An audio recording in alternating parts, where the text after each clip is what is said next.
Hi everyone, welcome to the Career Breakthrough webinar.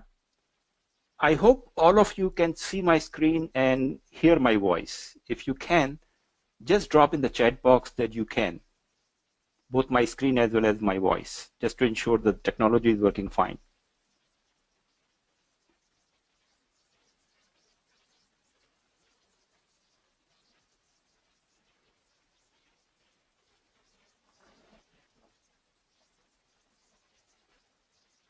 Okay, good. So I see confirmations from several of you that both things are working fine. So, okay, I'm very excited to share with you this very relevant information at the very close to the start of the new year, so you could have a refocus.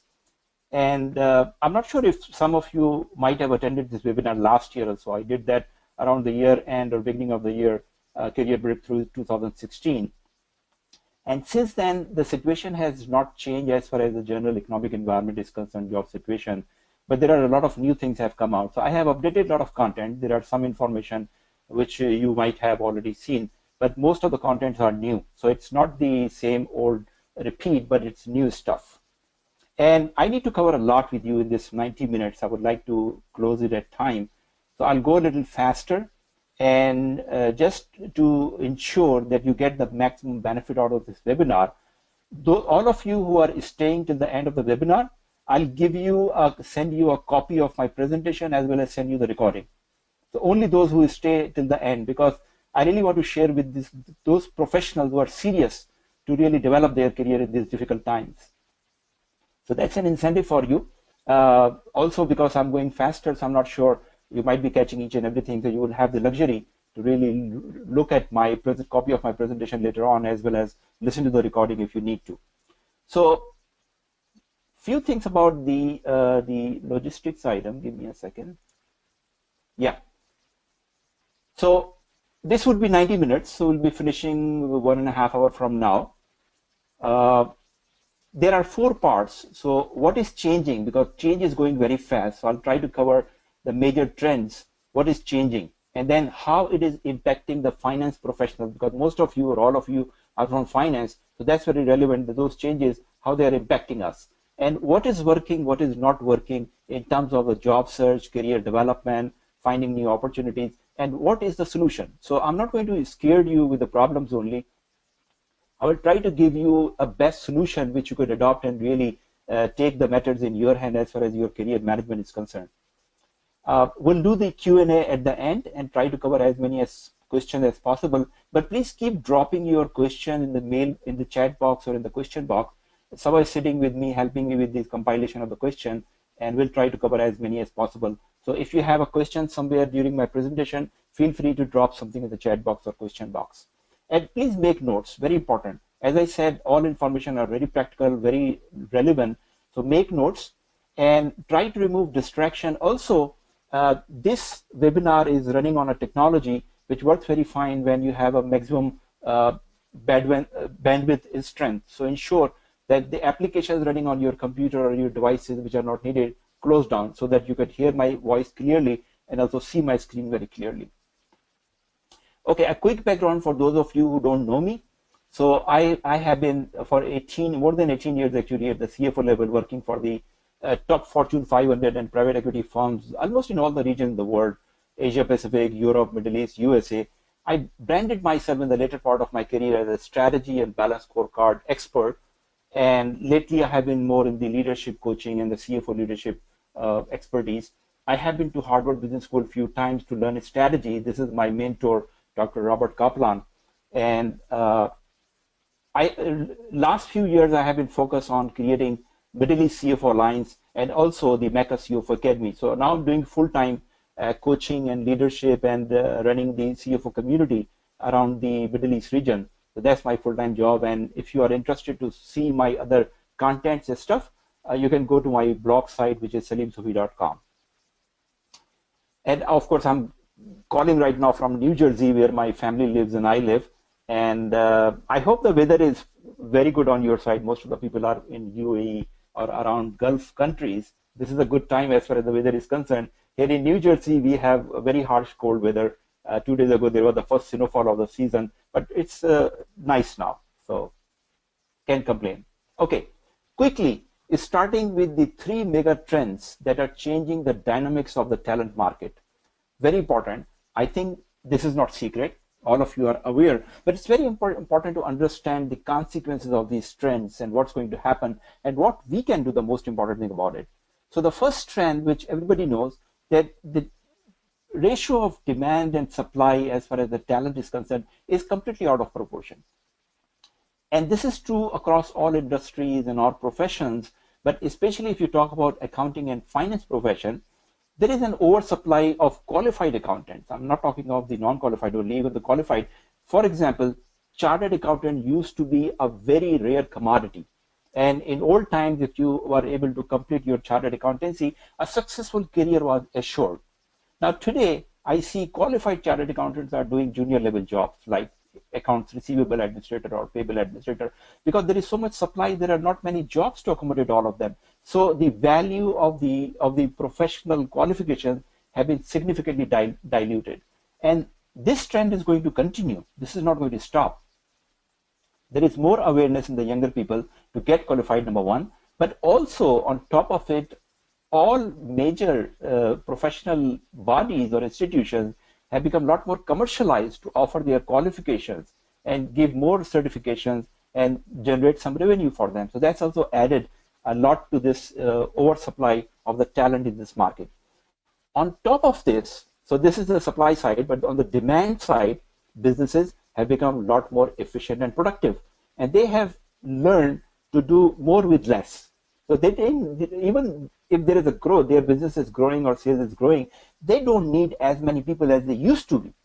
So with efficiency and productivity, they are very careful to hire new people. So of course, in old times where 50 people were working, now there are maybe 30 people are working or even less than that. So that has really added the fuel on the fire, this trend.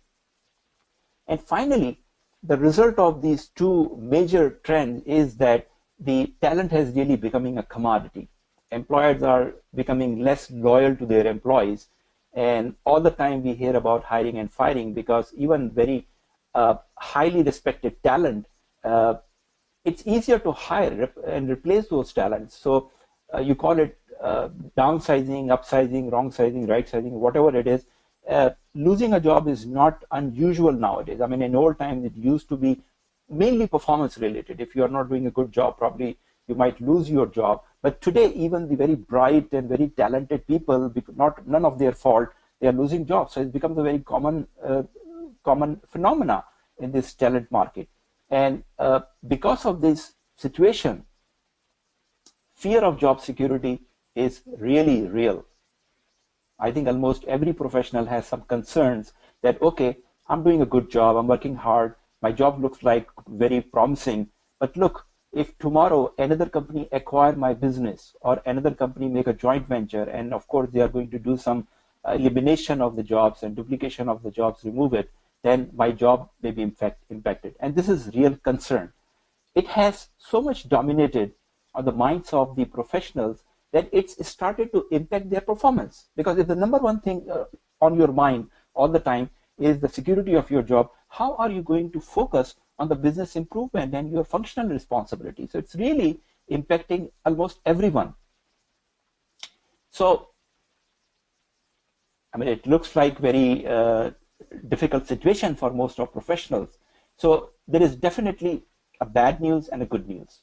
So as I said, that it's not all dark and very gloomy. There are opportunities available. I mean, you talk to different people and you get different impressions. My own observation is definitely very tight job talent market. There are not as many jobs used to are coming.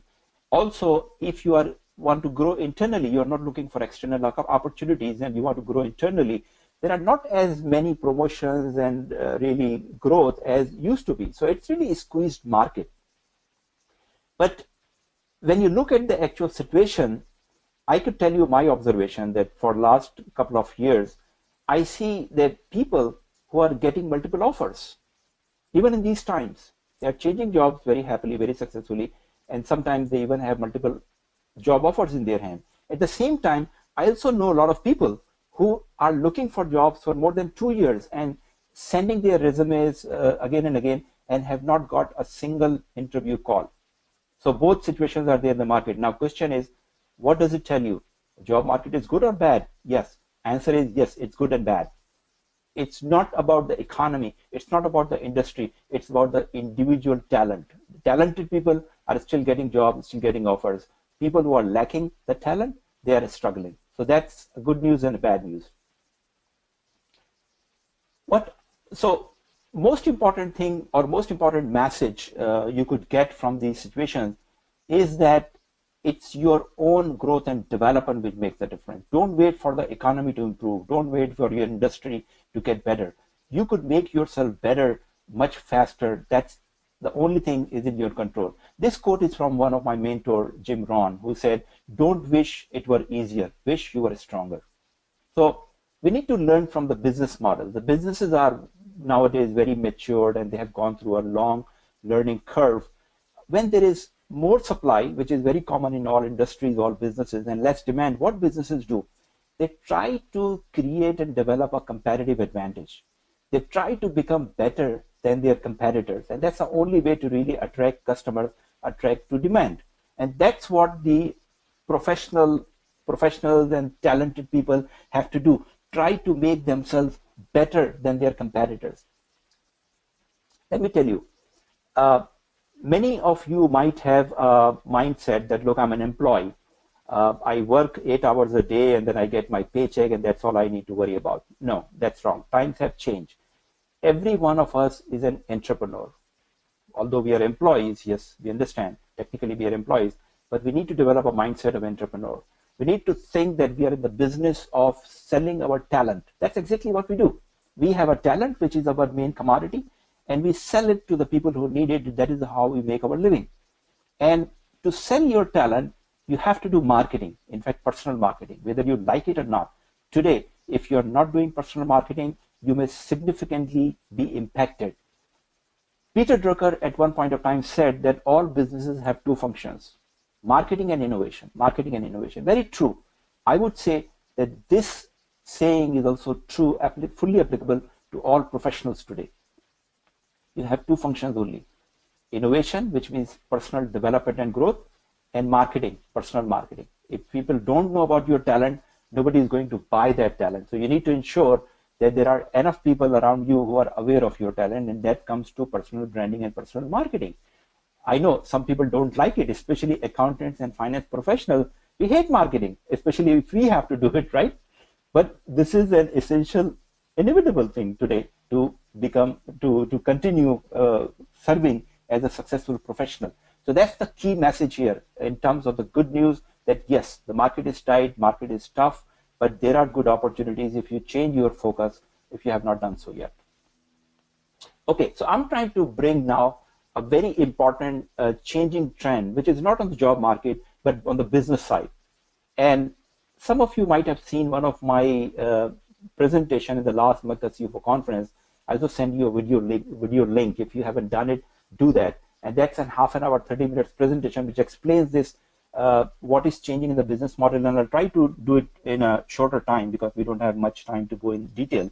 But this is very important.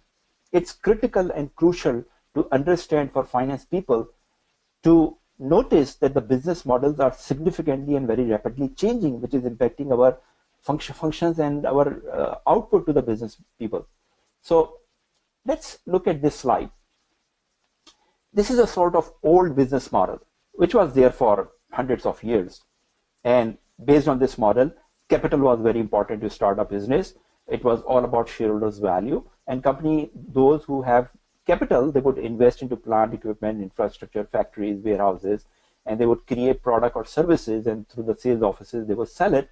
And once they sell it, they make some money, which becomes a profit and goes to the shareholder. Very straightforward, right? Basically, our accounting model, the traditional 500-year-old accounting model, is based on this model. So we have balance sheet, which has the place for each component here. Capital is the place, fixed assets, inventories, shareholders' value, all fits very nicely between the accounting model and this old business model. This model worked very well until, I would say, 60s, 70s, maybe 80s, when anything you could produce, you could sell as a business. I'm sure many of you might have heard the famous quote from Henry Ford, who said that someone suggested him, why don't you offer more colors to their automobiles? And he said, yeah, they can buy any color as long as it is black. So that was the seller's market that didn't care about the customers. In fact, if you also think of the famous 4 P's of marketing, in those 4 P's, there is no customer. There was no customer focus. Customer was just not important. What happened since 80s, model started to change. And what I'm showing you on the screen is a sort of new business model. And notice it. Shareholders' value is still on the top. Yes, these are the people who start the business, they bring their money, and they need a return on their investment, rightly so. But below that, everything has changed. So compared to the capital, which was very important to start a business, what is critical resource today? You don't need capital, you need right people. If you have the right people, you can bring capital. Capital is a commodity. Banks are sitting on the tons and billions of dollars of cash. If you have a compelling business plan, you can get capital, no problem. But you need to start with the right people. If you have the right people, they can bring the right technology, they can create the right culture, they can deploy the right leadership, which ultimately creates branding, customer value actually. So in the new business model, customer is very, very important. Customer is, in fact, the most important stakeholders among the shareholders, customers, and employees for most of the companies. And through the branding and relationship, so when employee is enabled by the leadership, culture, and technology, they are empowered to create a very strong brand and create relationship with the customer, which ultimately creates a lot of customer value, which ultimately translated into shareholders' value. So shareholders' value is basically there, right? How does it impact the accounting model? Now, in the accounting model, we have capital, fixed assets, inventory, warehouses, place for everything. We don't record customer value in accounting systems. Notice that? We don't recognize relationship and brand as assets. We don't even record or monitor employees and leadership and culture as our resources or assets. We charge them off as our expenses, right? That's a big difference. And if you look at some of the very successful models, these are the most important assets. In fact, in accounting terminology, you can say there are a lot of intangibles in the new business models. Old business models was about tangibles, materiality, all those things. New model, there is a lot of intangibles, customer value intangible, brand intangible, relationship, employees, technology, culture, this is all intangible. And in accounting systems, I hope you understand that, most of you are qualified accountants, that we have very limited rules to book intangible with very high level of restrictions. So in the new business model, what is happening, that business people are trying to create value. In the old business model, it was about the profit maximization. In the new business model, is about the value creation. So all business managers are trying to create customer value or the value, and ultimately it's translated to shareholders. We don't see that from finance and accounting. We don't recognize that. We only recognize when it is converted into shareholders' value. So when the whole cycle of value creation is coming to an end, at that time, what happens? That revenue recognition takes place by selling the item. So in case of Apple, their customers are hardly brand loyal. And so they're already ready to buy stuff, right? They have not yet bought, but they are ready to buy. That's a customer value. When you have loyal customers, that's a customer value, because it would be easier to sell to those customers. So when Apple launches a new version, people line up night before to get those versions and new products. That's customer value. And when it's translated into shareholders' value, people buy it, a revenue is booked, and profit is created. We only recognize that activity. Unfortunately, that is the end of the value creation cycle, which means that we finance and accounting people are out of the entire cycle except the last end transaction where value creation cycle is coming to an end. Let me show you a few more examples. Let's talk about Apple, the #1 most admired companies in the world for the last several years. Apple is founded in 1976. Sales is close to $143 billion. Two things I would like to notice here. The book value of the company is $129 billion. And I think all of you understand what is the book value. This is the value we have recorded on the balance sheet, 129 billion. Compared to that, the market value of this company, where investors are willing to pay a price for this company, it's $737 billion. Now, look at the gap. What is the $600 billion gap between the book value and the market value, and what does it represent? Why are we unable to record in the financial systems? Because anybody look at the balance sheet, they would not see $600 billion, they only see $129 billion. Now, most of the smart investors understand what does it relate to, but technically, we are not recognizing that at all. And if you ask anyone, what is the most important resource of Apple? It's people, it's leadership, it's innovation, it's culture, again, all intangibles. So if I could take you back to this new business model slide over here, most of the value of today's successful modern businesses lies in intangibles: customer value, brand, relationship, employees, technology, culture, leadership, etc., which we don't recognize in our accounting and financial systems.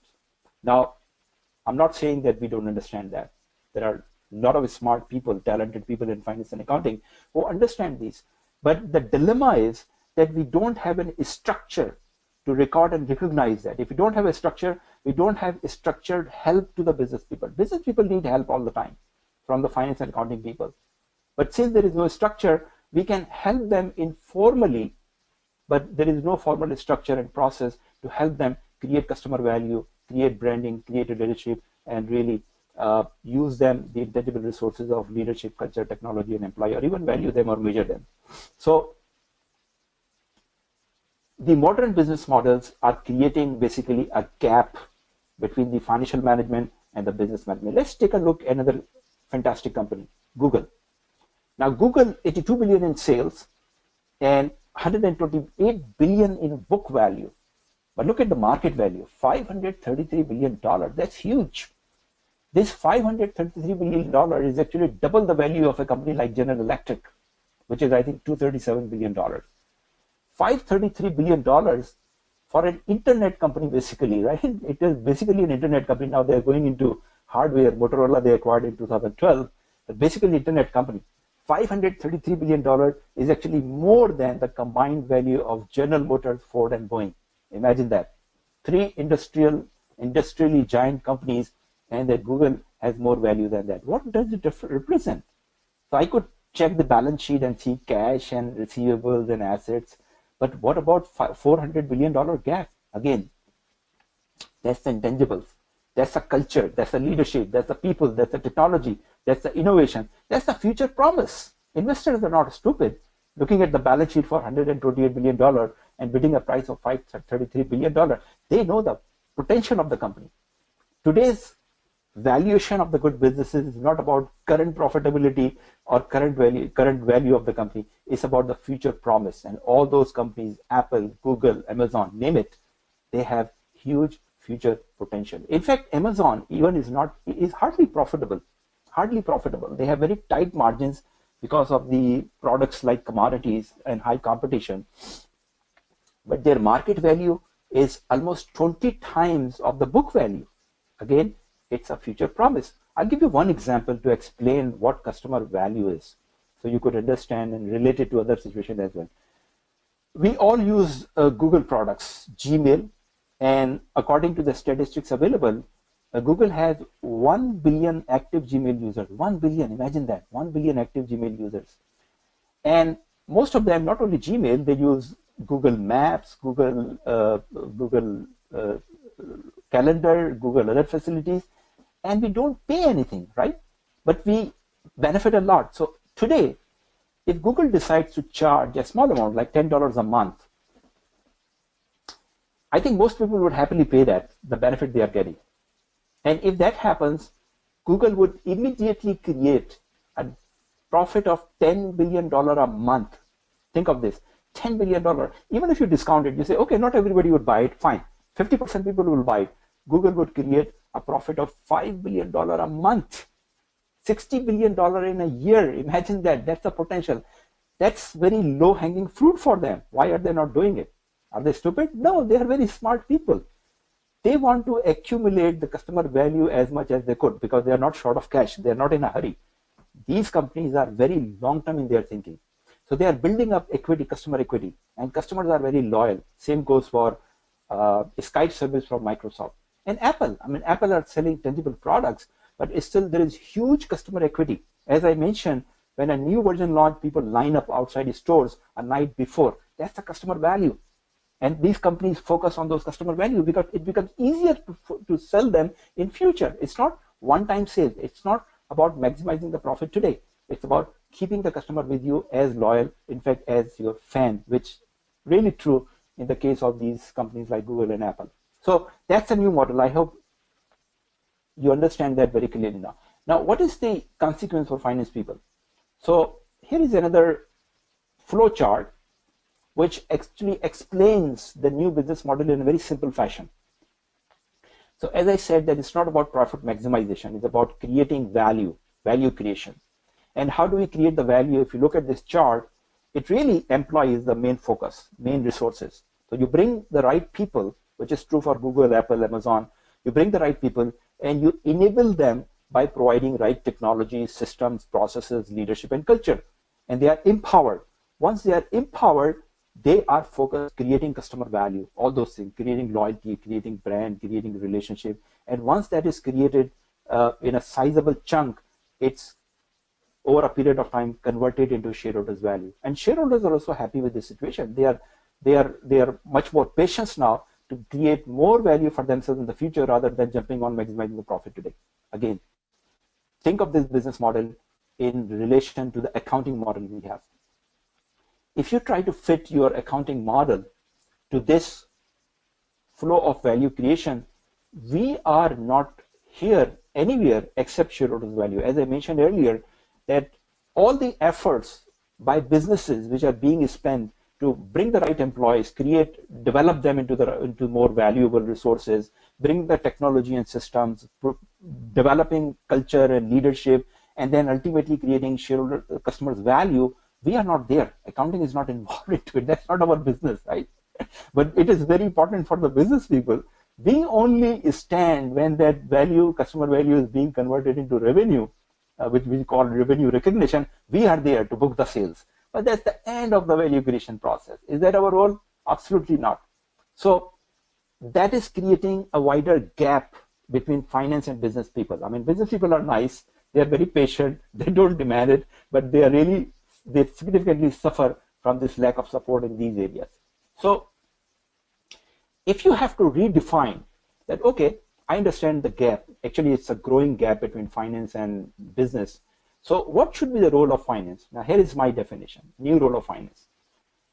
New role of finance is not helping only with the profit maximization, but maximize value creation by measuring the value created. So are we able to measure customer value created? No, absolutely not. Even many finance people even don't understand fully what customer value is, and not to talk about the measurement of that, but that should be the number one function. We do measure profit, by the way. We do measure the tangible monetary value, but we don't measure generally intangibles. Number one, understanding what drives value. Do we understand that? Hardly, I would say, in general. And finally, minimizing the leakage of values is not only about the financial controls, it's about the business controls. And there is a lot of leakage of not only the monetary value, but also the total business value or the total value creation opportunities which are missed out. That also the finance role, should be the finance role to really cover that. And we are hardly present in this area. And that's really an opportunity. This is an opportunity. That's why, if you have heard me before, I emphasize learning business, learning strategy. We know more than necessary the accounting part. Most of us are qualified professional accountants, right? And we know enough of debit credit. We know enough of IFRSs. This is the time. Business models are changing very fast. This is the time for us to learn a little bit more business and more strategy, and very importantly, to differentiate ourselves. Now, the opportunity is, but let's pay a little bit more attention on the problem before I go to opportunity. So who is responsible for this situation? Generally speaking, our traditional education system is becoming obsolete very fast. I'm talking about not only in Pakistan and India and Middle East, but even in the developed part of the world, a general education system is significantly lagging behind. Think of this. In today's time, do we really need to spend 4 to 6 years in college to get a degree? Really? That's 2016. It would be 17 in 1 week. It takes, and on the professional side, which is supposed to be closer to the business and industry, let's talk about accounting now. In today's time, it takes several years to bring a new accounting standards, 2 to 4 years generally. 2 to 4 years to bring a new accounting standard? Well, industries change, business models change, companies are created and die during those time period. We don't have that much time. So the level of innovation on the education side, even on the professional education side, is much slower than the innovation pace taking place on the business side. Much faster. I mean, look at the businesses, what they're doing. Every day you hear of some new kind of service or products, fantastic. So they are innovating much faster, and we are, generally speaking, on the educational side, lagging behind. But on the professional education, accounting, finance education, we are lagging behind even more than the general education side. So, of course, what we can do, we cannot change the educational system ourselves or in short term, but we can change something which is related to us. That's in our control. So opportunity is really that, yeah, we understand there is a gloomy side in the world. Change is happening very fast that many people will cope with. Education is lagging behind, despite the fact that we are all mostly qualified accountants, but we still lack a lot of knowledge and expertise from which is needed by the businesses. So what we can do? Well, you can wait for the economy to change, which is not going to change, or you can be proactive and start developing yourself to meet the requirement and meet the opportunities available from the business side, which means then learn and develop more. It's ongoing requirement now. So as I said in the past time, it was you usually assume that if you have a major qualification like a master's degree or MBA or CA or CPA, you are good to really go with your career for the rest of your career or life. Today it's not true. These qualifications, look, I mean, I talked about education system becoming obsolete. In many disciplines, what you learn in the first and second year of your college degree becomes obsolete by the time you are in the third and fourth year. This is true in several disciplines. That is how fast the world is changing. So learning is a continuous requirement for all professionals to keep our talent in demand from the business side, which can use our talent. So let's focus on the finance profession for a while. I would say that you can split the typical finance career into 2 phases. First phase I call early to mid career, and usually this career is started by the newly qualified accountants, the people who have done their CA or CPA or CMA, and they enter this industry. And if they are able to get a good start at the junior management level, then they make good progress if they are so lucky to land in a good company, a good job. Usually the progress is good and faster during the first 10, I would say 10, 12, or maybe 15 years. That's the early to mid career, because businesses do need accountants. I'm not saying accountants are useless. Accountants are definitely needed in the industry, but mainly on the jobs which are related to the transactional or really the low challenging requirement from the business side. And newly qualified accountants who are entering as a fresh entrants into the profession do a good job for 10, maybe 15 years. But as they continue to move forward, or they want to move forward, they hit near the mid of their career, and that happens somewhere between after they have spent 12 or 15 years in their career. So they have learned enough, they have reached to a middle management position, and mostly they are ambitious. They want to further continue to grow, and problem starts at that point. Like a midlife crisis is a mid-career crisis, that they are not moving forward. And the problem is that the challenges or the requirements are very different for mid to top career professionals. It's not about the technical knowledge. It's not about how many IFRS you know.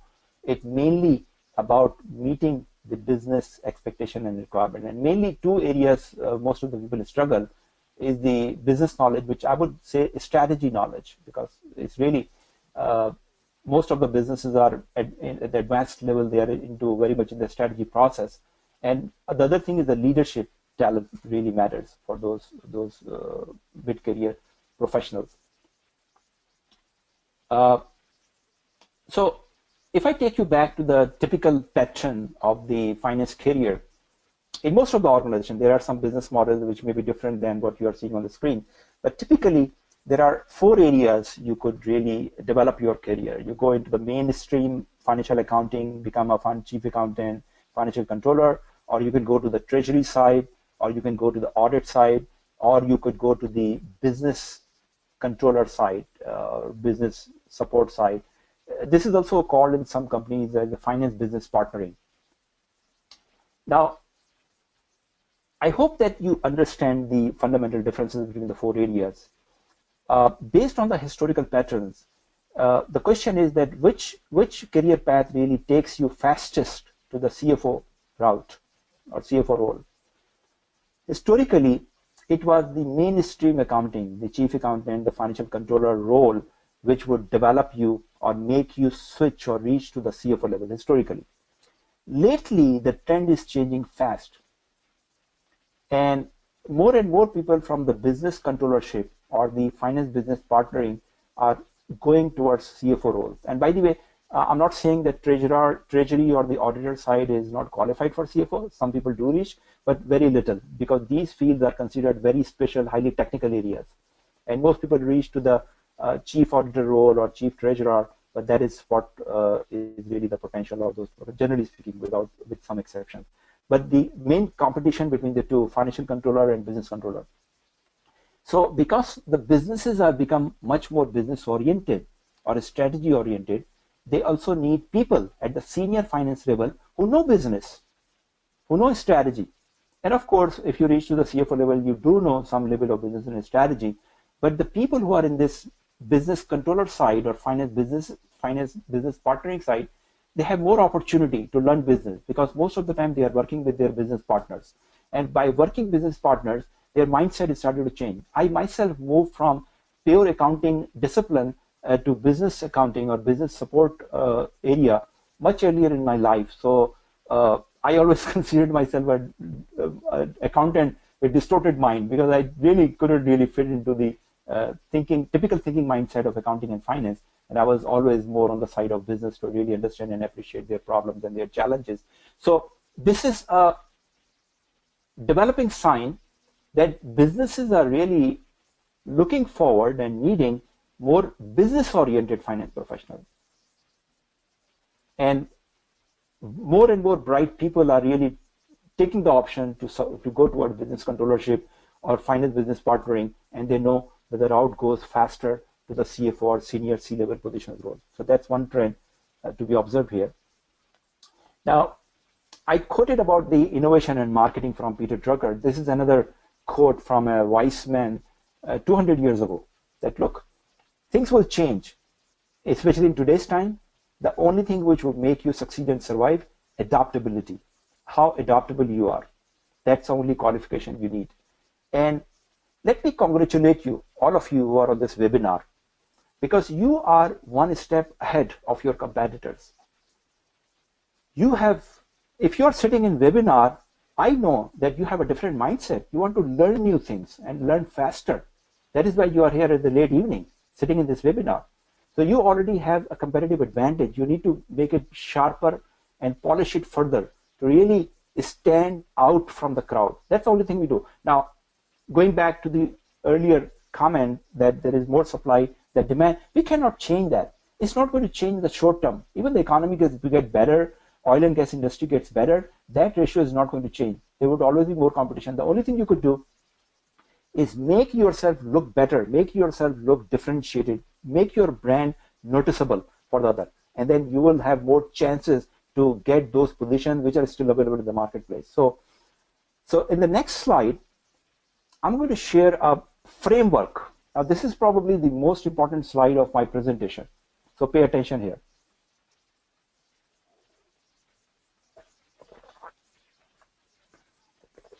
I'm just taking a sip of water. So it's actually, as I said, it's a framework, or you could call it an old paradigm and new paradigm. And if you understand my analogy that we are all entrepreneurs, then you would understand this framework much better. If we are entrepreneur in the business of selling and marketing our talent, that makes our living, right? Very important. We have 4 areas to manage the talent business. Our inner game, which is our mindset, our outer game, which is our brand, what you offer, your product and services, and how you offer your marketing, right? These are the 4 important dimensions of your talent management business as an entrepreneur.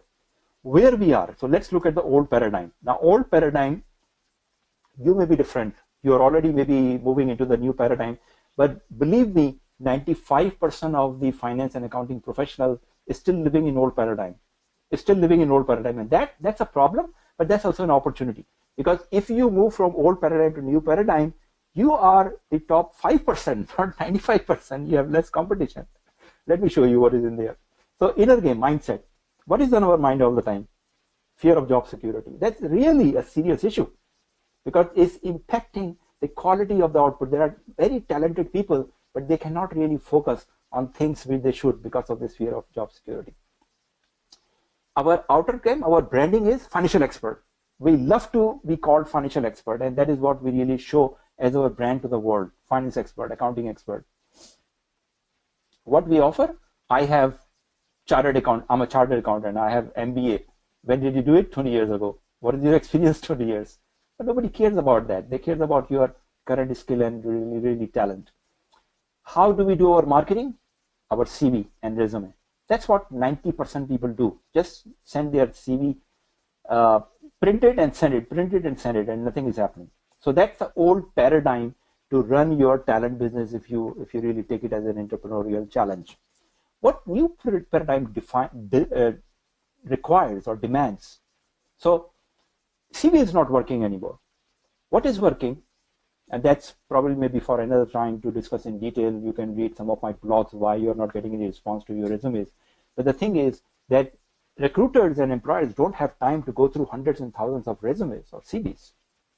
They basically, it's easier for them to look on the online, mainly LinkedIn, and find out if a recruiter has a good position. Recruiter only need 50 people, 50 prospects to find the right person. So rather than posting a job and trying to handle 500 to 1,000 resumes, CVs, they say, let me find myself 50 people on the LinkedIn, and from the 50 people, I can narrow it down to 5 people I need to interview and 1 person to be hired. Now, the question is, are you visible on LinkedIn? Can people find you? I'm running this, I'm leading this mastermind coaching group, and I'm also running this coaching program. So I have gone through more than 100 people in the last 1 year, gone through their where they stand in terms of their visibility, and it's very shocking. Many people, many talented, by the way, very smart people even don't know what to do. So you need to be found. People need to find you, only then you get the opportunity. So that's about the marketing. What you offer, your product, services. As I said, companies care less about your about your educational credentials or experience. What they care, your skills, talents, and achievement. What you could do. Okay, you are a CPA, chartered accountant, CMA, and blah blah blah. But what could you do? Could you help me grow my business or make me more profitable or bring more cash? Your branding is really, there are plenty of accountants around. So don't try to portray yourself as an accounting or finance professional brand. Companies need business-oriented finance experts, strategic knowledge, a strategic CFO, a strategic controller. That's what they need. You need to change your brand. And mindset, I'll share with you quickly 6 mindset of corporate success, and just believe those things, develop those mindset, and that will take care of your fear of job security. So just contemplate on this framework and see which are the areas you need to improve and change. But really, your new paradigm is the key to your success going forward. So quickly, 6 mindset of corporate success I propagate. There is also a couple of videos available on YouTube in my channel. You could see that. But let me quickly explain that. So number one mindset, you need to believe into these mindset, by the way, to really completely change your game of your career development. So we are living in a free agent society, which means that our jobs are at will for both parties. Your employer would keep you employed as long as they see a value coming from you, and you will continue with an employer as long as you see enough value created for you.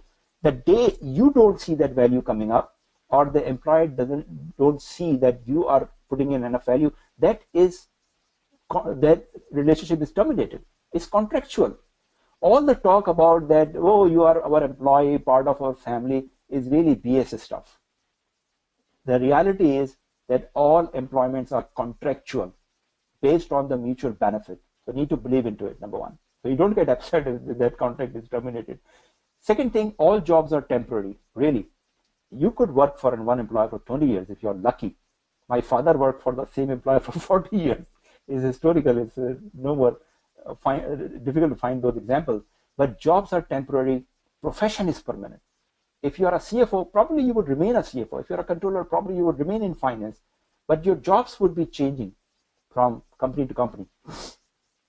So what you need to do, I'm not suggesting that you don't pay attention to of course you need to pay full attention to your current job, because that's keeping you survive economically, and also need to focus on your development. Your development would take place at the job as well as in the profession. So you need to develop your professional ties with your institutes or with an association or with other places where you could continue to go back outside your work and learn what is happening in latest development of your profession. That's very important. So keep focusing. If you have attended Meca CFO Alliance conferences, then you know that this is the place, this is the network. You can keep coming back, because this would be permanent based on your choice. You would continue to learn from your peers or your other networking people in the group, and still learn even if you cannot learn at your job. So third mindset, it's not about work-life balance, it's about work-life integration. So lately, I have been paying special attention. We started a mastermind group recently, and in the mastermind group, we also included work-life integration as one of the important areas to focus upon. And I myself learned a lot, because I see all the time that good professionals like you are burning out. Finance and accounting profession is heavily burdened with the requirement, and people are burning out long hours, long hard work. So we cannot live in compartment like 9 to 5 my job and then my personal. It's one life and it's limited, it's short. So we need to integrate. And again, this is not the place to discuss all those work-life integration, but you need to think how to improve those areas. And growth is a natural human need. So you need to grow. If you are stuck in your job, it is started to impact you mentally and productively, because you feel that you're not growing, and it has started to impact the quality of the performance. If you're not growing in your job, then that's the best way. If you grow in your job, that gives you a lot of psychological support that you are growing. But if you're not growing in your job, you need to learn something outside work to develop your professional career, and that would give you a feeling that you are still growing, not maybe in your job, but at least professionally and career-wise. Now, what matters is your achievement, not roles and responsibilities. Many people make a mistake emphasizing what are my functions, what are my responsibilities. Nobody cares about your responsibilities. They care about your achievements. What have you done? What you could do, especially during interviews and job search. And finally, you are responsible. Wherever you are today, you are the only person you could hold responsible for that. Accept that. Because if you have a tendency to blame others, blame world, my boss is not good, my company is not good, economy is bad, my industry is struggling, you are a victim. You become a victim. It's a victim feeling. When you have the victim feeling, you lose control, because you say, it's not my fault, so what could I do? I can't do anything. You wait for other people to help you. But you take responsibility. Even if it is not your fault, you encourage yourself to do something about the problems in hand. So 6 mindset, very important for you to learn and believe. Now, quickly, let's talk about the hiring process. Typically, the hiring process has only 2 steps. Number 1, getting interviews, and number 2, getting the job. Very simple, right? Now, people mix it up. People prepare their CVs, send their CVs to get the job. That's the wrong way to approach job search. Your first, as I said, two distinct steps. Your first, if you are not in the interviews yet, your first step just to focus getting interviews. How do you do it? You communicate a higher perceived value to the prospective employers and recruiters, so they could focus on you and bring you for more conversation. How do you do it? Through CV or your LinkedIn profile. More on the LinkedIn profile lately than CV. The challenge here is that how do you attract their attention? So you may have a fantastic CV and a fantastic LinkedIn profile, but if people are not attracted to that, people are not reading it, how do you communicate higher perceived value to them? That's the main challenge. Just stay over there. If you are passed through the interviews or you are getting interviews, your main challenge is to use the interview to get the job. How do you get the job? During the interviewing conversation, you confirm that perceived value. Now, it's not about your qualification, experience, and background, because if you are called for an interview, your resume already fit the requirement of the job. They have called you because your background information, background credentials fit the job requirement. They wanted to see your actual performance, how do you demonstrate the proof of those perceived value. So in interview, it's about confirming your perceived value. The challenge remains, interview is not a conversation, it's a performance. So how do you deliver that performance? So let me just elaborate on these 2 points so you could understand that very critical process in the job search process. So a couple of important highlighters here. I will pass that very quickly. Number one, you need to really worry about creating a personal brand for you, because if you don't have a brand, you don't have an identity, and try to target yourself to be the top 10% in your profession wherever you are, just as a motivator. Number two, networking. Networking is inevitable nowadays. So you may have a full-time job, you say I don't have time for networking, you are killing yourself. You are basically getting yourself out of the market. So networking or structured networking is part of your job. You need to find a time for it. Even if you don't find on a work days, then find some time on the weekdays. You need to network in your professional bodies, in your industry, recruiters, other places. Thirdly, your visibility. I just talked about it. If you're not visible, you don't exist in this world. You need to ensure, especially on the social media, especially on LinkedIn, that you are visible and you're noticeable. So I brought 2 examples of resume because this is an area many people struggle over there, and they have a resume which they think it's working, it's not working really, because 2 years they did not receive any interview call. So what you are seeing on the screen looks like a good CV or resume. It's really not, because when you send this CV to recruiters or employers, they have only 5 to 10 seconds to take a look and decide whether they want to read it or not. And 5 to 10 seconds, this CV doesn't tell anything, because for 5 to 10 seconds, nobody could read your CV. They only glance through. They take a look at it, and whatever they get, they make a quick decision within 5 to 10 seconds whether I need to read it further or not. So this doesn't tell. It's a crowded, congested, noisy resume. I see a lot of words. I see a lot of contents, but I'm not finding it easier to read it. So if I'm a recruiter, I'll say, pass. Let's look at something else. Here is another resume. Now this resume or CV looks much better in appearance. I'm still not read it. I'm just glancing through, but I could see the summary, the headlines and subheadlines, and some of the key information where this person brings in on the table. What are the expertise? What are the experience? And even I could see some of the job roles and education as well. Now this tells me at least some critical information item in the 5 to 10 seconds, and that if these are good, these are close to what I'm looking for, that motivates me to go through the CV in detail, and that is where you create more attention and attraction to your resume. So don't get tempted to put everything on your CV. CV is not to get a job, CV is to get an interview. You need to put enough content which attract the reader to call you for an interview and talk further, and keep all those detailed information for the interview conversation.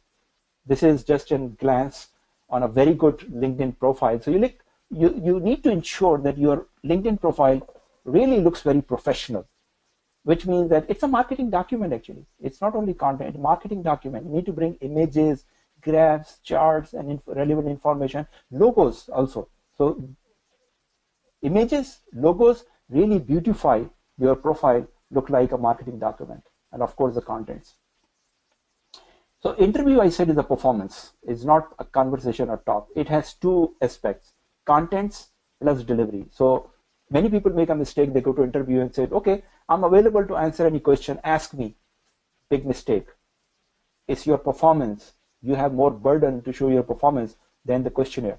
So contents, of course, you have to have good stories, but how do you deliver is also very critical. So number one, try to talk more business than finance. Yeah, there would be question about finance, but the leverage or your competitive advantage is to show your brand that you know more business and strategy, and in addition to finance. That makes you very different and look differentiated. Number two, body language. You need to learn how to control your body language. It's your confidence.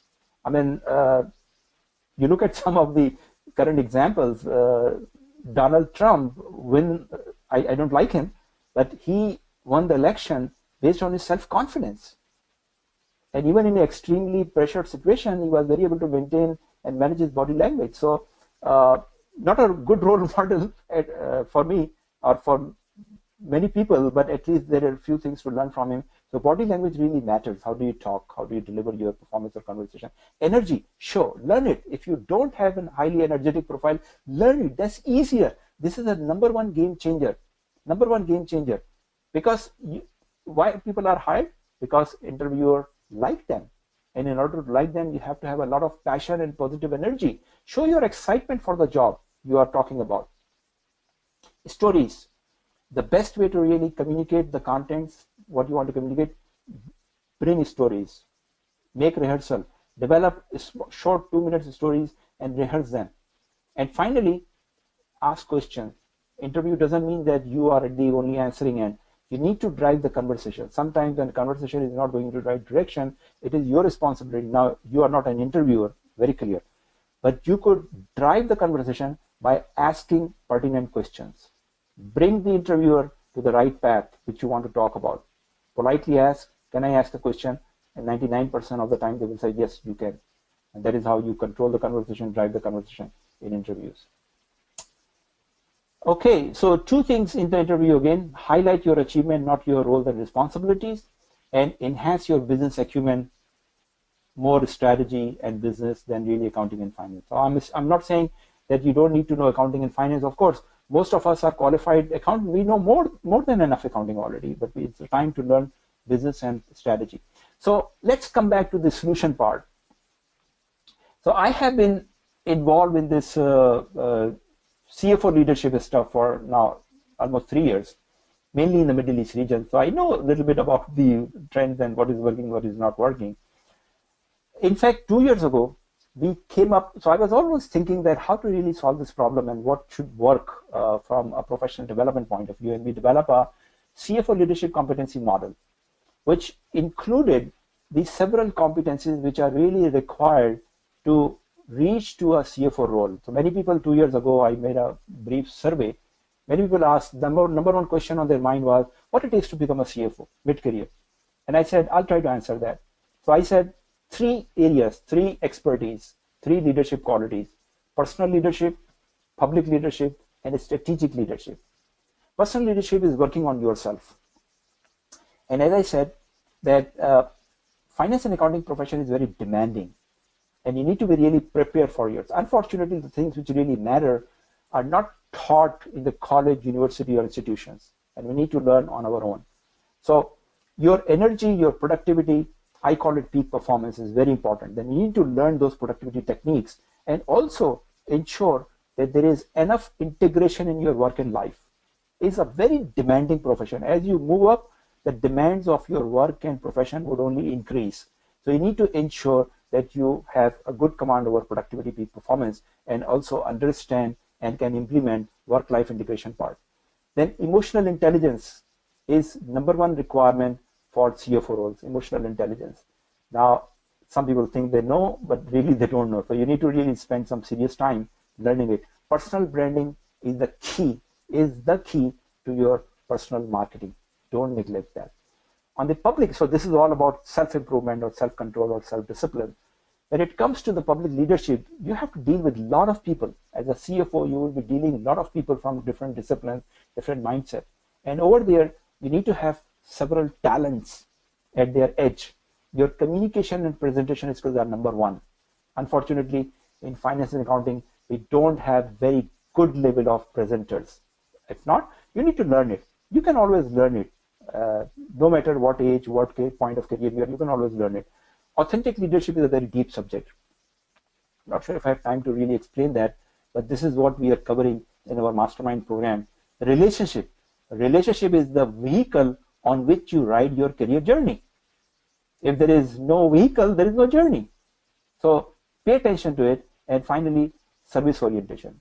This means that finance and accounting is a support function, not a controlling function. Now, there is some part of the controlling involved, but you have to have a mindset of serving other people in the business. And that's the best way. Finally, strategy. Very important, critically important. The whole value creation thing I talked about, you really cannot fully comprehend and you cannot really apply and support businesses unless you understand these strategies. And we cover 4 areas in my coaching program. Strategic thinking, that is where you need to start, because to do strategy, you need to be a strategist. And business models are changing very fast. We need to learn about business models.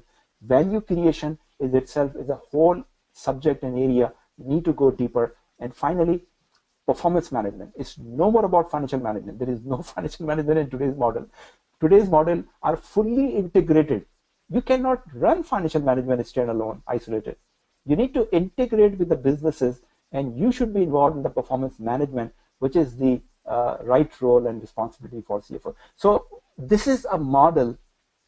If you focus upon going forward, wherever you are in your career, even if you are CFO, because these things are not taught anywhere.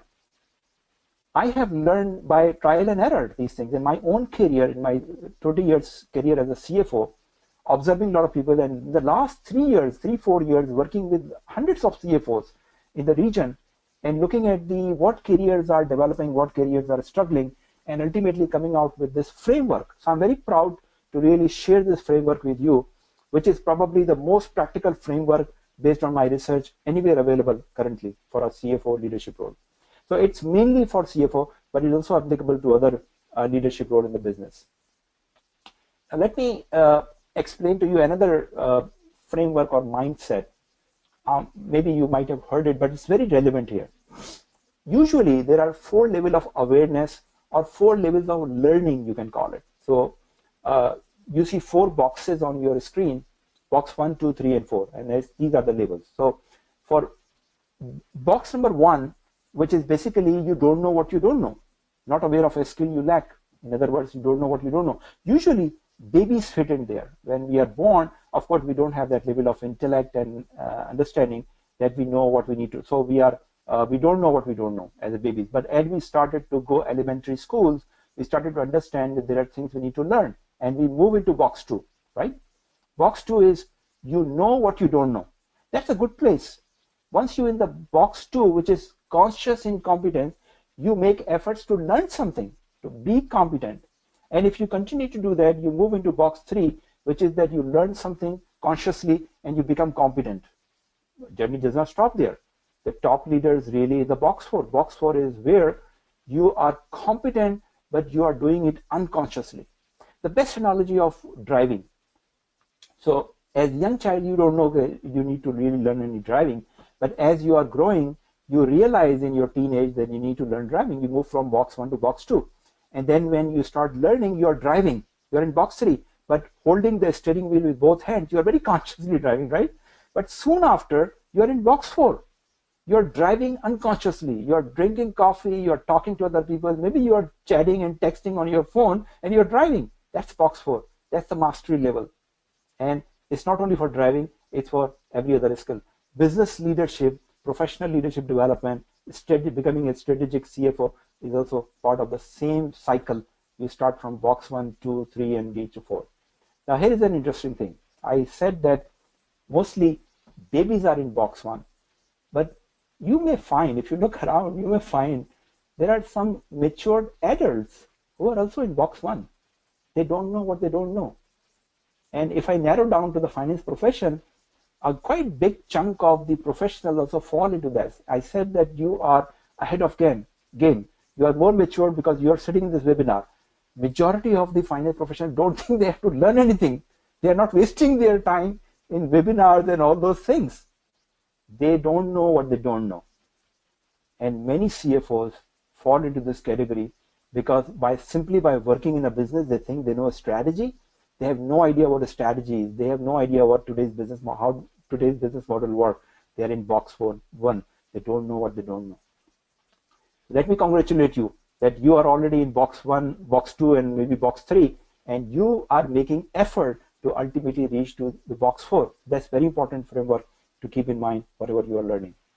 So one of my mentors, Jim Brown, you might have heard him, he has a lot of good saying, and one of my favorite quote from him is, he said, formal education will make you a living, self-education will make you a fortune. And he said long time ago. Now today, nothing can be more true than this quote, that our traditional educational system is lagging behind, and we have to take matters in our hand. Businesses are innovating much faster, and they need good people. By the way, let me share with you a confirmed fact. I was talking to a senior executive recruiter from one of the top search firms in the world. He's a good friend. And he said that, look, most of the positions available currently for CFO and controller role, a significant part of that is the roles where employer want to change the incumbent.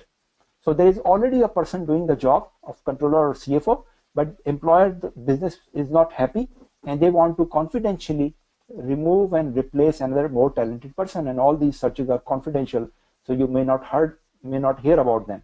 Now this is reality. Why? Because businesses really demand much more talented people. Businesses need the people with high level of strategy understanding and leadership skills. So if someone is working there for 20 years, they cannot wait for that person to retire, really. They are moving much faster. They need to replace that person, and many significant chunk of those open positions currently are from that part. So that's again an opportunity. I'm saying that again and again, that there are issues, there are some tight markets, and there are some problems, but there is a lot of opportunity if you have the right mindset and move into the right direction. So the question is, when it comes to the self-education, and again, I mean, most of us really don't have time to go back to the school and university if they were offering these things. They're not offered by them. So we need to do something on our own. So what could you do for self-education? You can go for training, mentoring, or coaching. Now, traditional training is not working really. I have been in training for 20 years as myself, corporate trainer. And lately, people don't have time to, even for one day, they get out of their work and go to the training. And even if they are able to find some time to get out, they suffer a lot on their work. But look, if you go to the 2 or 3 day workshop, what do? The first day, probably you get some good ideas. Second day, you are tired. Third day is almost dead. And within a week after you come back from the training, it's all gone back to where we started. Waste of time, waste of money. So more effective models are probably, you need to find a mentor, and maybe you need to find a coaching. So the difference between coaching and mentors, very quickly, is that mentors, if you're lucky to find a mentor, is good in your early start of a career, because it's a little passive, it's long-term, it's relationship-based. It basically, if you ask something from mentor will give you an answer. That's mentoring. Compared to that, coaching is much active and much more task-driven, task-oriented. So it's very focused on the short term, it's specific needs, it's very structured, it's performance-driven, and it's advisory and directive. So it's not only just giving an advice and forget about it. Coach really works with the person and try to develop that talent. That's why I chose to offer these training and other advice on a coaching basis. So you might have noticed that for the last 2-3 years, we are offering coaching programs more and more from the CFO Academy, because I have learned myself from trial and error that the best effective model for the people like you is coaching. Is very, very task oriented and focused in the short term, and it's all practical, by the way. So in our mastermind coaching program and CFO coaching program, we are not teaching any theories. It's everyday practical stuff where you could learn today, and tomorrow you would be applying at your job because you're already in a practical area. So coaching, my advice, find a coach, and that would be most cost effective as well as time effective. Now, just to continue on that part, as I said, that we are doing our best efforts to really help the professionals like you. And these programs are nowhere available, so people are really jumping on it. We introduced the CFO coaching program and CFO mastermind, and we just, by the way, finished the second batch of mastermind, which was filled very quickly. There is so much demand that there is a waiting list now, and we cannot meet that capacity. So we have been working on another idea where we could take more people in a more cost-effective manner and more efficient manner, so maximum people take benefit of. So we are launching CFO coaching club now. Now this would be, in this coaching club, it's a month-to-month training. First of all, there is no long-term commitment. So many people really don't know what would be their job tomorrow. So yeah, I want to learn, but I cannot really commit for 3 months or 6 months or 1 year. So this program is based on monthly commitment, monthly enrollment. So you come for a month, you learn something. If you like it, your condition, your situation allows, you continue. If not, you can withdraw anytime. So that's one. But it's a monthly cycle. Every month for 3 hours, 2 sessions for 90 minutes, I would be teaching you strategy and leadership stuff directly myself. That's one. So how do we do? First week of the month, usually we do in the evening on a weekend, a 90-minute coaching session on a specific topic. Like I take the emotional intelligence or personal branding, and we go through in detail from a CFO, senior finance leadership point of view. Then in the second week, we have another 90 minutes to 2 hour session where we take your questions. So you learn something in the first session, you apply it, and there are practical issues. You come back and you raise your question, and we try to discuss that and try to answer those questions. Third week, we bring an external expert, not me, but maybe a senior CFO or an executive recruiter, to just come and answer your questions, whatever question you have based on the practical situation. So every month we'll have 3 sessions like that. And all sessions are done live, online. So you don't have to really travel or go anywhere. You can do from the comfort of your home. It's a video conferencing, so you could, like what we are doing today, you could look at the content, the screens, and you can hear the voice. Now, this is a webinar. There is a lot of people, so we try to not keep it interactive, otherwise it would be difficult. But in those calls, we keep it interactive. So you can also speak up. It's a conversation.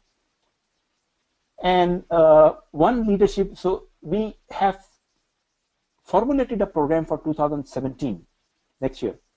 And in the model I showed you, competency model, there are 12 competencies. And our plan is that in this program, we'll cover 1 competency each month. So in 12 months time, you will fully cover the whole leadership, CFO leadership framework by covering 1 competency at a month. With a good pace, you learn very deeply. When you pace your learning, rather than attending a 1-week workshop, you pace it like every week you're spending 2 hours.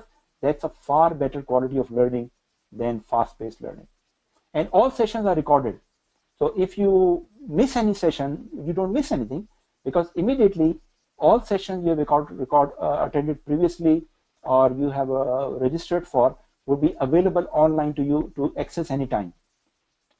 And on top of it, like this presentation I'm running, there are more than 300 slides of proprietary content which you won't find anywhere else on the books or anything else. That would also be available to you in PDF form. So that's the program. I just want to take opportunity to introduce it to you.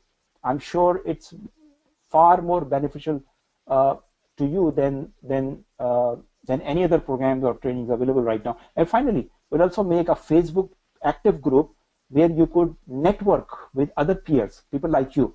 So as I said, networking is inevitable. You cannot ignore that. So the best way to find people, there are other people, other professional senior finance people. You network with them and also learn from them, teach them and learn them. It's an active peer-to-peer mentoring. So what is the cost of that? Of course, your time, which is very precious, but we try to design the whole program so it does not interfere with your work schedules. So during the work time, nothing is happening. It always happens either weekend or late evening, this time, 9 p.m. UA time. That is the most favorite time we do it. The cost we have put on this program is $97 per month. It's month to month. So every month you pay $97, and then you may decide to continue or not to continue. So it's flexible. Now, realize this cost is much affordable. My 12 weeks coaching program, people have paid up to $2,000 for 12 weeks, 3 months. And Mastermind is running at the $5,000 price tag, and it's already waiting list. So I try to bring something for people who could, most people could afford it. So $97 per month, month to month, that's the subscription fee. But I'm making it even easier for you, especially this group of people sitting on this webinar. I really want to give you a favor. And my favor is I will reduce the price more than half, and I will offer you this program right now, and with a $50 discount every month, $47 per month for full year. $47, it's no brainer. The value you are getting for $47 per month is very much close to what people are getting in their mastermind after paying $5,000. But it is only for 20 seats. As soon as 20 seats are filled in, the price would revert to the 97. So take opportunity. I'm sure you may be interested, and you may cancel anytime. It's $47. If you are not happy after first month or 3 months, you can withdraw anytime, no question asked. Maybe your situation changes, and you will have full access to all sessions and recordings and PDF files during your continuity of the membership. So you can go through all previous sessions as well whenever you want it. And you can join from anywhere because no travel is required, no classrooms. It's all from the comfort of your home. You only need a high-speed broadband and a device to work upon. And usually, as I said, the session we do is 9 p.m. UAE time. It fits to most in the Gulf countries, in Saudi Arabia, as well as in Pakistan and India. This works well. So that's, I think, it really the very attractive deal from a time and money investment point of view. On top of it, what I will do if you enroll in this program, I will give you a free template copy of my own killer CV. I call it a killer because for 10 years it's working so well for me as a CFO that I did not change it for 10 years, almost 10 years. And it has given me real 3 CFO level job offers, that one CV. And I use that CV to teach in my coaching program. I'll give you a Word copy so you can just take that and put your stuff word by word, format, line by line, format by format. Number 2, I'll give you also a copy of my finance for non-finance training material. It has more than 150 slides. And I encourage you to use those material to conduct a finance for non-finance training at your work, because that's the best way to establish your brand as an expert or a presenter or a speaker. And finally, this is a killer. Finally, if you enroll into this program for $47 a month only, I will sit with you for 20 to 30 minutes myself personally and go through your CV and LinkedIn profile and give you my advice, what you need to fix, what you need to improve. As I said, I was shocked by looking at some of the profiles and CVs, how simple it was to improve and people didn't realize. So I will spend my time with you just against if you are able to book a seat, register yourself into this program for $47. I will devote my time, at least 20-30 minutes, to sit with you and go through your CV and profile. Now, by now, so question is how to register, because I know this 20 seats will go very quickly. So by now, you should have received an email from Sabah in your inbox, which basically explains the brief details of the program, but also gives you a link. The link is CFO Coaching Club subscription. If you go on that link now or later, you will find a payment link for just for $47. You put your information over there and you use your credit card $47 and you are registered into the program, and then we'll start the process of your coaching. The last date for this program is 31st December. And as I said, there are 20 seats, discounted $47 price is only for 20 seats. And we'll start the program from the second week of January. That's why we want to close the registration by 31st December and start really organizing the program so you could start benefiting from it. And that's it. So I hope you have gained some good, relevant, practical knowledge here, practical steps. So my final message, whether you enroll into my coaching program or not, it was not the main purpose. The main purpose was really to give you the relevant contents, practical insight, so you could apply it. I mean, coaching or no coaching, there is so much stuff I've given you. And look at my other free stuff. You can apply yourself and start your journey. That's more important. That from tomorrow or from today, if you have time, you started to consider yourself part of the top 5% of the professional finance community, not 95%, because 95% are sleeping right now. And they would not wake up. No matter what you do, they are not going to do these things. That's your opportunity. As part of the 5%, if you do this, you would develop a competitive advantage and you would become more noticeable and grab attention from the other people. So I'm looking at Sabha. She was compiling some questions which I would like to answer as much as possible. So give me a second just to set it up.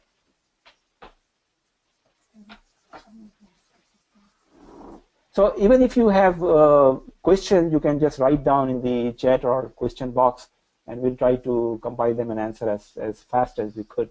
I would like to stop at the scheduled time because I know at many places it's quite late now.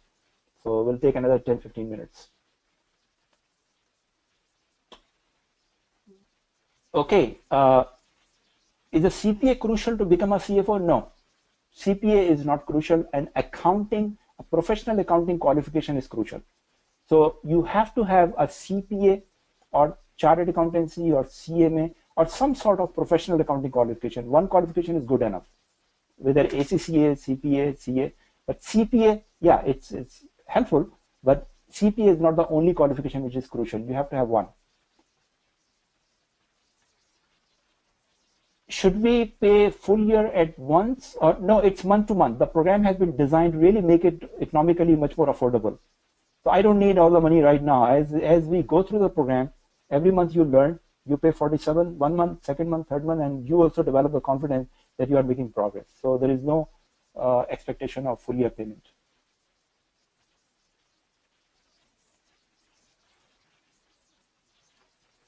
Okay. I would like to first thank you about your seminar. My question is the following. Where is the question about? Okay. How we can evaluate the, wait a minute, guys, I'm struggling with the screen. How can we evaluate the tangible of any company? I'm not sure what exactly the question is. Why do you want to evaluate tangible, or you want to say intangibles? So for public limited companies, you can always look at the valuation from the stock market. If you find a big gap into the market value and book value, this company definitely has a lot of investment in the intangibles. That is what you need to really think of, and that would tell you where your company stands compared to your competitors.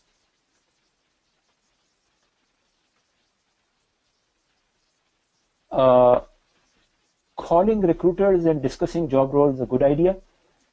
I would prefer that recruiters call you, because if you actually, I'm not suggesting that you should not chase the jobs at all, but you should prefer to attract recruiters and employers rather than chase them. And the best way is to make yourself more noticeable. As I said, they are not posting many jobs. What recruiters are doing, they are searching on LinkedIn. And you need to ensure that when they search a certain position, a role for a certain position, then your profile comes up. And it's all about branding and putting the right stuff and making it more like a marketing document than anything else. What are top 3 methods of marketing that you shall recommend for finance professionals? Yeah, I already told you. Number 1, your branding, personal branding. Personal branding is not limited. So it starts with your LinkedIn profile. That's the first place to work on. But also in your communication, your personal communication, your CV, your presentation, it should come everywhere. I mean, when I was doing a full-time CFO job, everybody knew that I'm a strategy expert, because I would talk about strategy. I would offer trainings on strategy. I would get involved into strategy. That's how you make your brand noticeable. So whatever your brand is, first of all, decide that, and then start doing those things.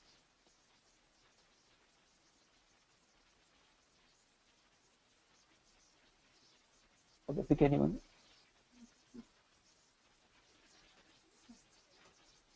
Okay.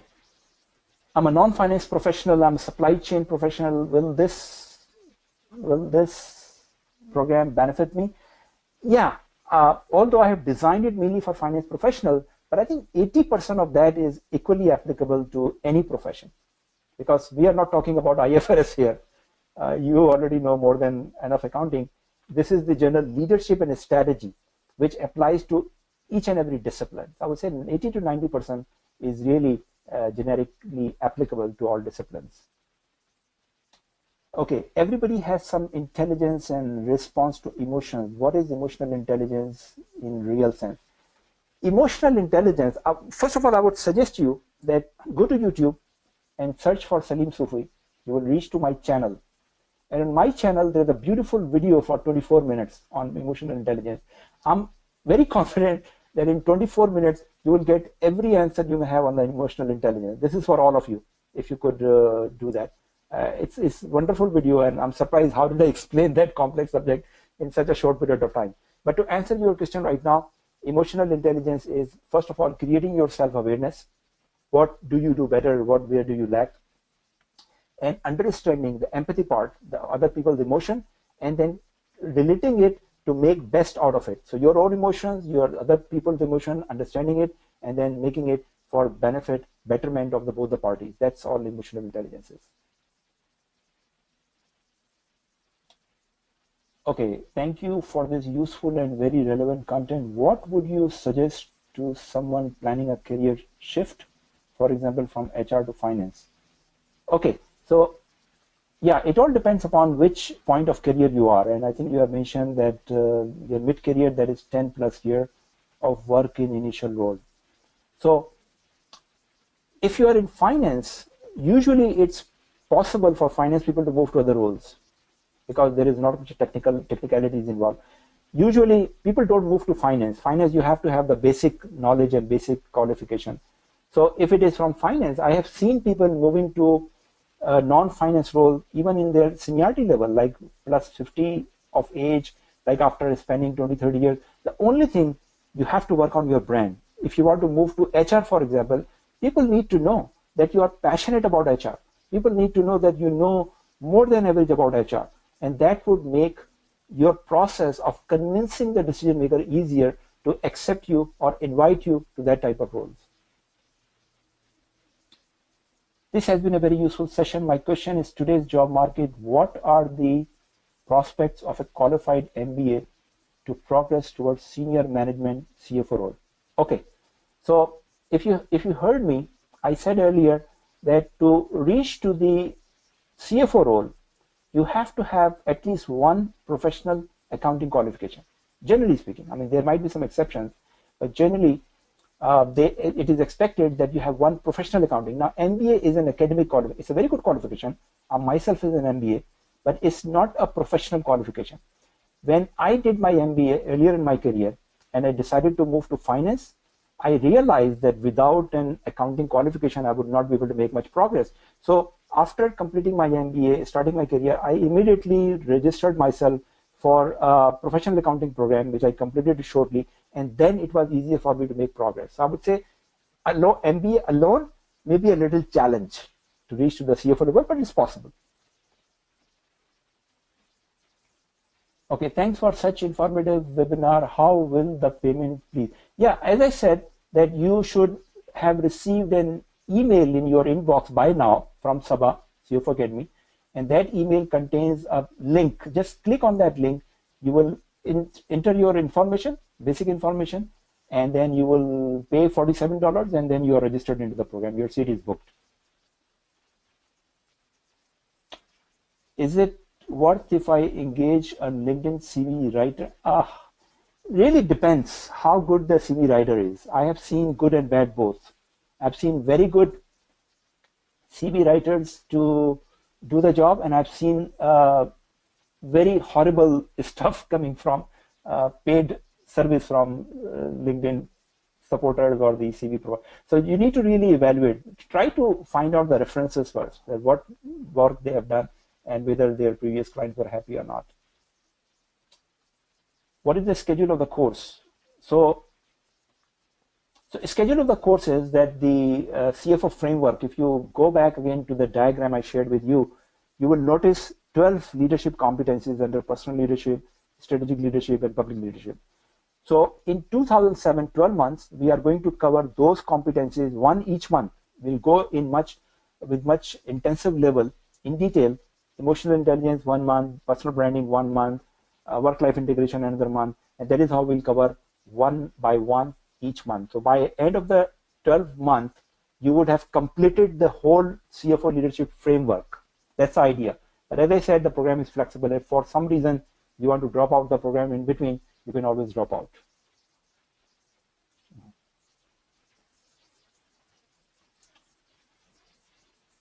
go to the beginning. Let me cover that. Okay, so let me take another 5 minutes to answer some relevant question where most people would benefit.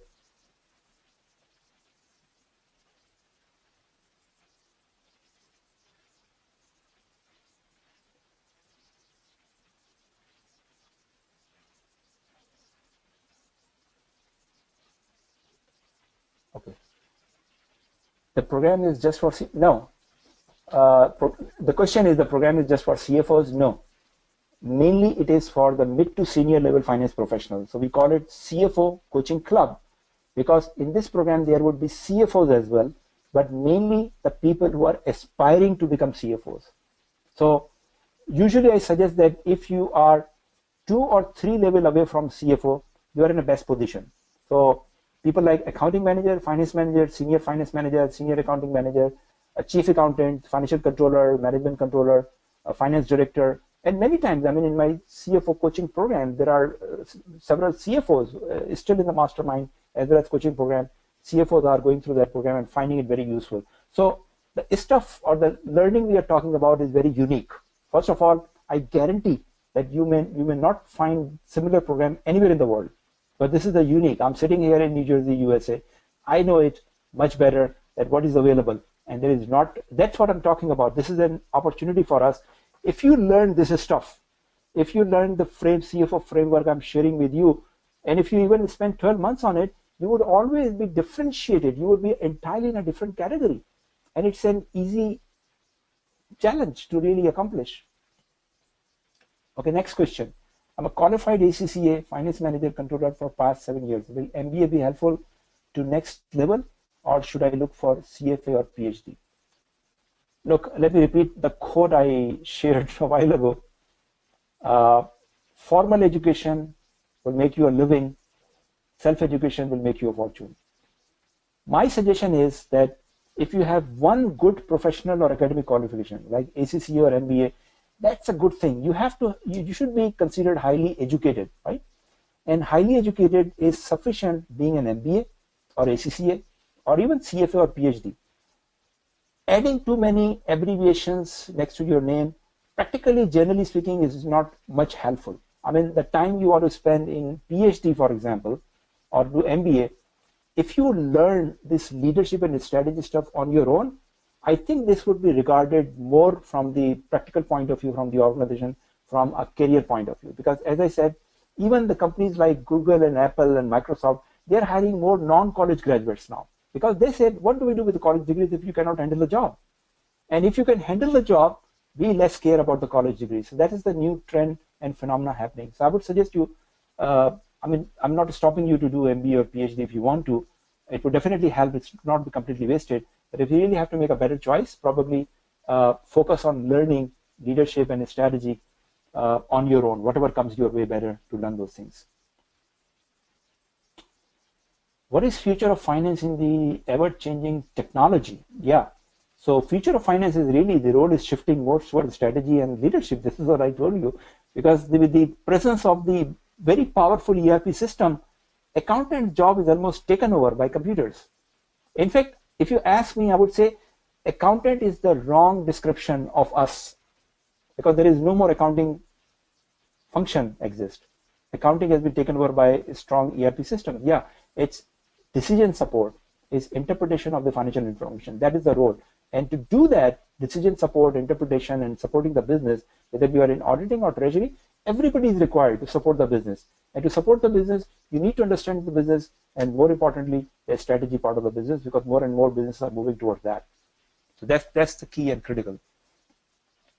How many classes in a week and timing? So as we said that in a month, we'll do 3 weeks. So 1 class each week, but 3 weeks, not 4 or 5 weeks. So 3 times a month. First class, I would be doing for 90 minutes group coaching, so sharing with you all the insights and new stuff.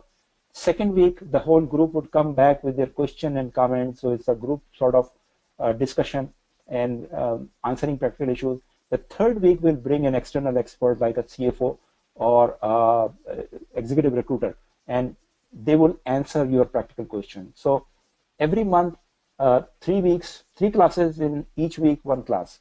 Total, I would say there 5 hours maybe. So 2 sessions, 2 hours, 4 hours, yeah, 5 to 6 hours.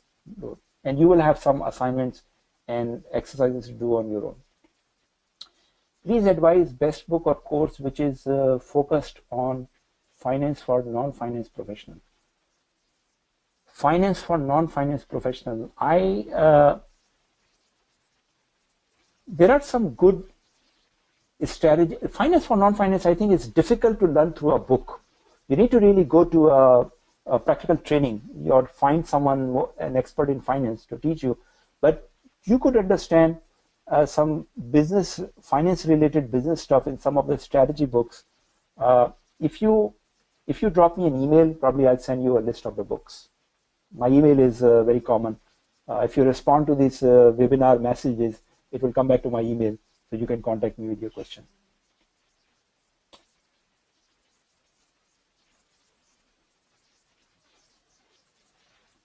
Is it appropriate to use Myers-Briggs type indicator as selling point in personal history? Look, Myers-Briggs is a very good tool for self-assessment to know where you are. Employers less care about it. Employers don't hire based on the people's Myers-Briggs type. So yeah, as I said, it's a very useful, effective tool, but you should not use it for your personal marketing, because people will less care about it. Okay, there is an interesting question. Which is more valuable, CPA or MBA? It depends which job you're taking. If you're going into marketing, of course, MBA is much more valuable. If you're going CFO route, CPA is more valuable. But the best thing is if you have CPA with a lot of good business knowledge, then you put yourself in the competitive edge. Okay, I'm going to finish this in taking the last question because we are a little over our schedule time.